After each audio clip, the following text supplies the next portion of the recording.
क्षणों में राष्ट्र ध्वज को फहराकर हैदराबाद मुक्ति दिवस परेड की शुभारंभ करेंगे।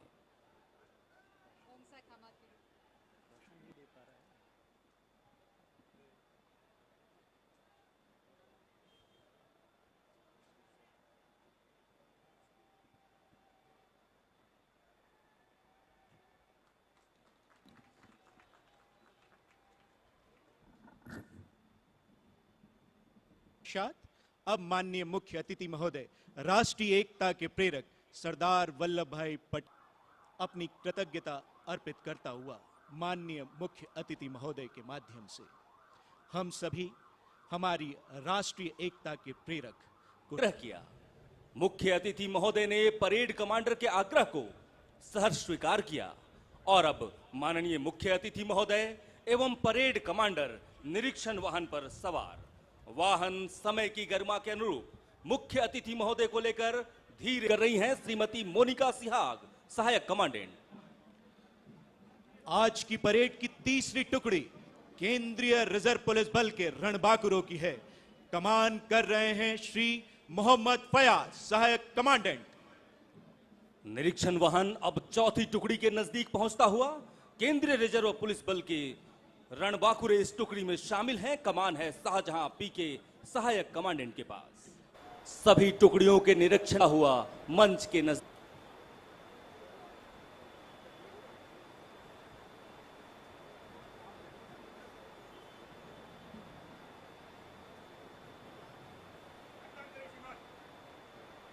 राष्ट्र के प्रति संपूर्ण समर्पण, जीत का निश्चय कमांडेंट ने।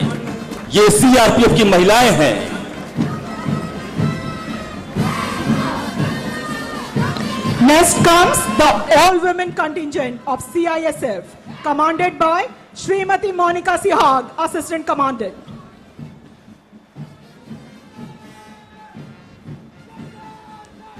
कंधे से कंधा मिलाकर कर्म गौरव से सीना ताने मंच के समक्ष सलामी प्रस्तुत करता तीसरा दस्ता सीआरपीएफ के रणबांकुरों का कमान कर रहे हैं श्री मोहम्मद फयाज, सहायक कमांडेंट।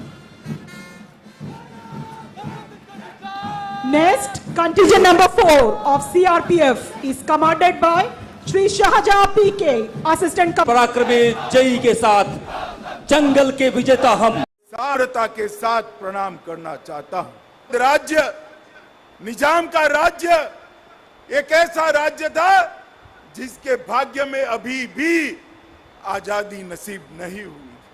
13 महीने तक निजाम के रजाकारों की असहनीय यातनाओं को ये पूरा क्षेत्र सहन करता रहा, अन्यायों को सहन करता रहा, अत्याचारों को सहन करता रहा। उसके बाद जब सरदार पटेल ने पुलिस एक्शन लिया तब जाकर ये हमारा तेलंगाना स्वतंत्र हुआ था।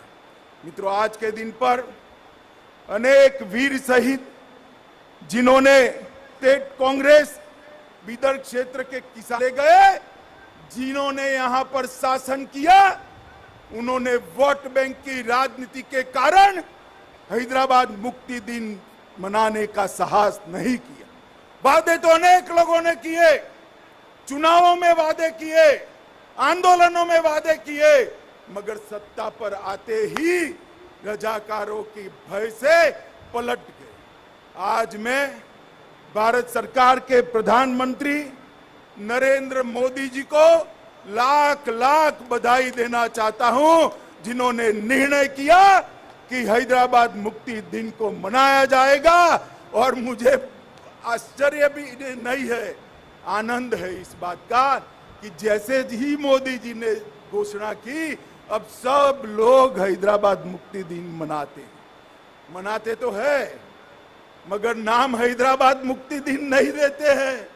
अभी भी जहन में डर है। मैं कहना चाहता हूं उन लोगों को, अपने दिल से वो डर उखाड़ कर फेंक दो। अब रजाकार इस देश का निर्णय नहीं कर सकते। इस देश को आजादी मिले 75 साल हो गए।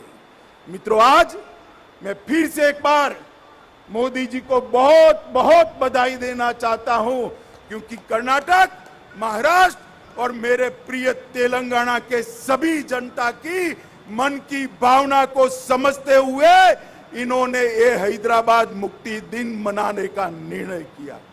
मित्रों, आज हैदराबाद मुक्ति दिन मनाने का उद्देश्य बड़ा स्पष्ट है। इस मुक्ति आंदोलन की कहानी को नई पीढ़ी तक पहुंचाना है। मुक्ति संग्राम के को परास्त नहीं करते, हैदराबाद स्टेट को आजाद नहीं करते, अखंड भारत का स्वप्न पूरा नहीं हो सकता। भारत के मध्य में ही इतना बड़ा हिस्सा अगर अपने आप को स्वतंत्र मानकर अत्याचारी शासन करता है तो महात्मा गांधी का स्वतंत्र भारत का स्वप्न कभी पूरा नहीं हो सकता। के.एम. मुंशी और सरदार पटेल, ये दोनों ने मुंशी जी हैदराबाद मुक्ति दिवस को संपूर्ण शासकीय आदेश के अंतर्गत मनाने का निर्णय कर हैदराबाद मुक्ति के आंदोलन को एक प्रकार से स्वीकृति और श्रद्धांजलि देने का काम किया है। मैं मोदी जी को बहुत बहुत साधुवाद देना चाहता हूं और तेलंगाना की जनता को भी कहना चाहता हूं। आज भी जिन लोगों को 17 सितंबर को हैदराबाद मुक्ति दिन बोलने में शर्म आती है, उन लोगों को भी मैं कहना चाहता हूं, ये हजारों लोग जो शहीद हुए हैं, जिसके आधार पर आज आप सत्ता पर बैठे हो, अगर उनको श्रद्धांजलि नहीं देते तो उनके साथ आप द्रोह कर रहे हैं। तेलंगाना की जनता को भी मैं कहना चाहता हूं, ये महान तेलंगाना राज्य की रचना जिस उद्देश्य से हुई, सत्ता पर बैठकर उद्देश्यों को जो भूल जाते हैं, जनता ने उनको नहीं भूलाना चाहिए। मुझे विश्वास है मित्रों कि ये जो आज मोदी जी ने परंपरा शुरू की है हैदराबाद मुक्ति दिन मनाने की, ये इससे भी ज्यादा जोर शोर के साथ अनेक सालों तक मनाया जाएगा और हैदराबाद को स्वतंत्र करने वाले सभी स्वतंत्र सेनानियों के शहीदों के सम्मान में यशोगान हर साल गाए जाएंगे। मैं फिर से एक बार पुराने हैदराबाद राज्य के आज के तीनों राज्य कर्नाटक, महाराष्ट्र और तेलंगाना के पूरा राज्य के सभी नागरिकों को हैदराबाद मुक्ति दिन की बहुत बहुत बधाई देना चाहता हूं और इनको विश्वास दिलाना चाहता हूं। जिस तरह से मोदी जी ने पूरे देश को सुरक्षित किया है, मोदी जी जिस तरह से देश को समृद्ध करने के रास्ते पर आगे चल पड़े हैं, मोदी जी जिस तरह से भारतीय और भारतीयता को उच्चतम शिखर पर बिठाने के लिए आगे बढ़ रहे हैं, मोदी जी जिस प्रकार से हमारे सभी शहीदों को श्रद्धांजलि देने के लिए आजादी का अमृत महोत्सव मनाए, वो उपक्रम निश्चित रूप से चालू रहेगा और हैदराबाद मुक्ति दिन का मनाना भी निश्चित रूप से चालू रहेगा। कोई मनाए न मनाए, भारत सरकार खुली छाती के साथ, हिम्मत के साथ हैदराबाद मुक्ति दिन मनाएगी। यही बात कहकर मैं मेरी वाणी को विराम देता हूं। फिर से एक बार सभी नागरिकों को तेलंगाना, कर्नाटक और महाराष्ट्र के सभी नागरिकों को अनेक अनेक अनंत शुभकामनाएं देकर मेरी बात समाप्त करता हूं। वंदे मातरम।